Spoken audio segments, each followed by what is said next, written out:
Are you lost too, mister? Asked the poor girl to the billionaire at the airport, and what he did next changed both their lives.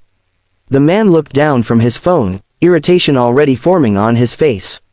The departure hall of the international airport buzzed with rolling suitcases, clipped announcements, and the smell of expensive coffee. He was used to places like this. Airports were his second home, predictable, efficient, obedient. People rarely spoke to him unless they wanted something. The girl stood no more than 10 years old. Her dress was too thin for the air-conditioned hall, the hem frayed, the color faded by too many washes. A small backpack hung from one shoulder, its zipper broken and tied with a piece of string. She wasn't begging. She wasn't smiling either. She was simply looking at him, eyes wide and serious, as if genuinely curious. "Excuse me," he said. "Are you lost?" She repeated. "Everyone here looks like they know where they're going. You don't." That made him pause. He was Victor Hale, founder of a global logistics empire, net worth comfortably in the billions. He had just closed a deal in Singapore and was on his way back to New York. His assistant had checked him in, upgraded his seat, scheduled his car. Lost was the last thing he could be. "I'm not lost," he replied curtly. The girl tilted her head. "Then why do you look like you forgot something important?" Victor almost laughed. Almost. Instead, he glanced at his watch. He was early. Too early. A rare gap in a life planned down to the minute.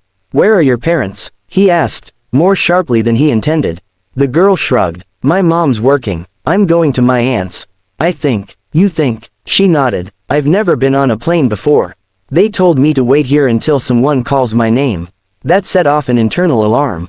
Victor scanned the hall. No frantic adults searching. No airline staff nearby. Just the endless flow of strangers. "How long have you been waiting?" "A while." She looked up at the departure board. "The letters keep changing." Victor sighed. He could walk away. Someone else would handle it. Someone always did. Yet he found himself crouching slightly to meet her eye level. "What's your name?" "Lena." "I'm Victor." "Are you important?" she asked. The question caught him off guard. Important to whom? Shareholders? The market? His calendar? "I suppose some people think so." Lena nodded as if that confirmed something. "Then you'll know what to do."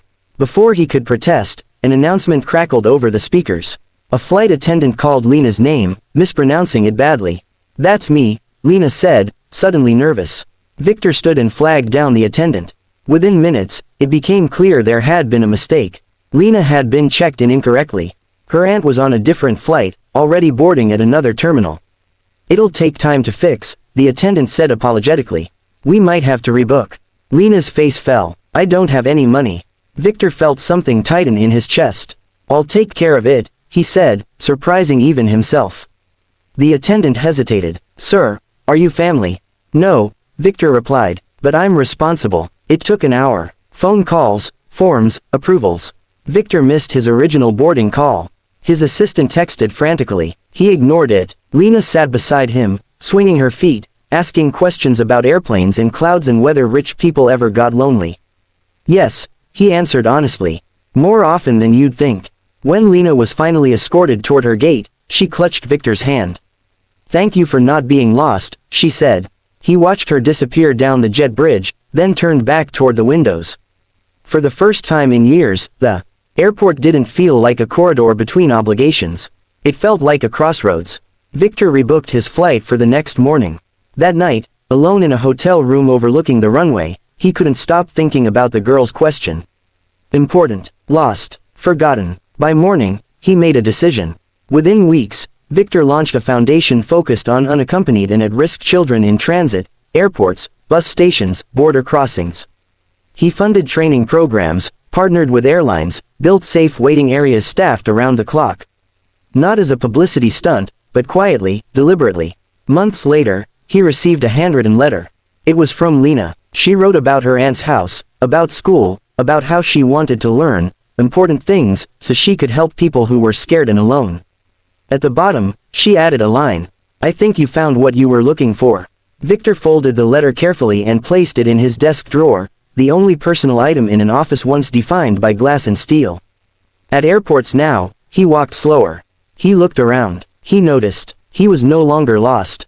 And neither was she. "I've written an approximately 1,000-word short story based on your title and added it to the canvas for easy reading and editing. If you'd like, I can." Make it more emotional or dramatic. Rewrite it in a viral YouTube, Facebook storytelling style. Add a twist ending. Adjust the tone, darker, inspirational, cinematic. Rewrite it for a specific audience, children, adults, motivational channel. Just tell me how you want it shaped.